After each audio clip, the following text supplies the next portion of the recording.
Hi, welcome to Chandra Vishnu vlogs. మళ్ళీ మనం కొత్త వీడియోతో అయితే వచ్చేసామండి. ఈ వీడియో ప్రత్యేకత ఏంటంటే వైకుంఠ ఏకాదశి సందర్భంగా తిరుమలలో 10 రోజుల పాటు ఉత్తర ద్వార దర్శనాన్ని తెరుస్తారనమాట. వైకుంఠ ఏకాదశి రోజున స్వామివారిని ప్రతి ఒక్కరూ దర్శనం చేసుకోలేరు కాబట్టి మిగిలిన 9 రోజుల పాటు ఈ అవకాశం టీటీడీ వాళ్ళు మనకిస్తారు. మీకు వీలుంటే వెళ్ళి చూడండి, చాలా బాగుంటుంది. స్వామివారిని దర్శనం చేసుకుంటే అంతకంటే భాగ్యం ఇంకేముంటుంది. వైకుంఠ ఏకాదశి సందర్భంగా స్వామివారి సన్నిధికి ఎదురుగా స్వామివారి అలంకరణ జరిగింది. ఆ అలంకరణలో శ్రీ మహావిష్ణువు వెంకటేశ్వర స్వామి వారి అవతారంలో దర్శనమిస్తారనమాట. ఆ వైభవం అసలు చెప్పలేనిది, అంత కనుల విందుగా ఉంది. మీకు కూడా ఆ వైభవాన్ని చూపించాలన్న ఆలోచనతో నేను ఈ వీడియో తీశాను. చూడండి, అసలు ఆ అలంకరణ చూస్తేనే నిజంగానే స్వర్గంలో ఉన్నట్టుంది. ఇప్పుడు స్వామివారు మనకి దర్శనం ఇస్తారు. ఎంత అందంగా స్వామివారిని అలంకరణ చేశారంటే నిజంగా వాళ్ళు ఎంత అదృష్టవంతులో. ఈ వీడియోని స్కిప్ చేయకుండా పూర్తిగా చూడండి. చూసిన వాళ్ళు మీ ఫ్యామిలీ మెంబర్స్కి, మీ ఫ్రెండ్స్కి షేర్ చేయండి, కమెంట్ చేయండి, లైక్ చేయండి. మీరు లైక్ చేస్తేనే చాలామందికి ఈ వీడియో రీచ్ అవుతుంది.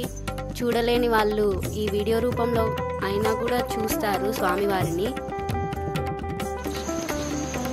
స్వామివారి దగ్గరికి పత్రం కానీ, పుష్పం కానీ, ఫలం కానీ తీసుకుని వెళ్ళమంటారు కదా, అలాగా ఇక్కడ స్వామివారి దగ్గర ఆ పత్రం, పుష్పం, ఫలం ఈ 3 కలిపి ఎంత అందంగా స్వామివారికి అలంకరణగా మారాయంటే నిజంగా వైకుంఠంలో ఉన్నట్టే ఉంటుంది.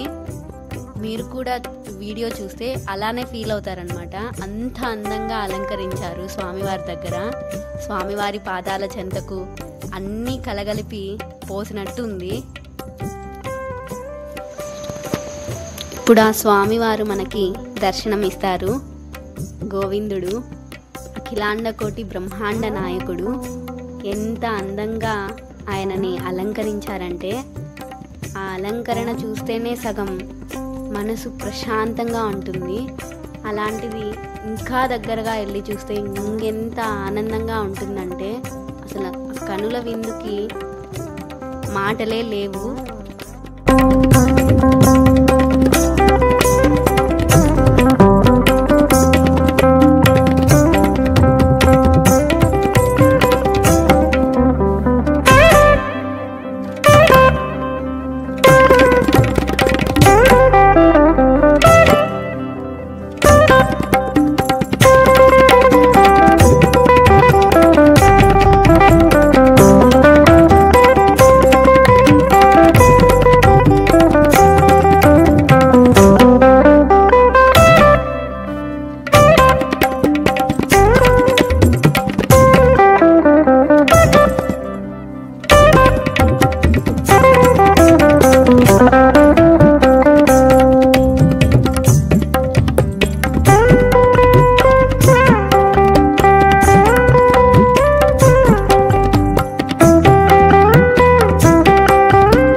చూడండి, ఇక్కడ స్వామివారి గోపురం దగ్గర అలంకరణ చేశారు.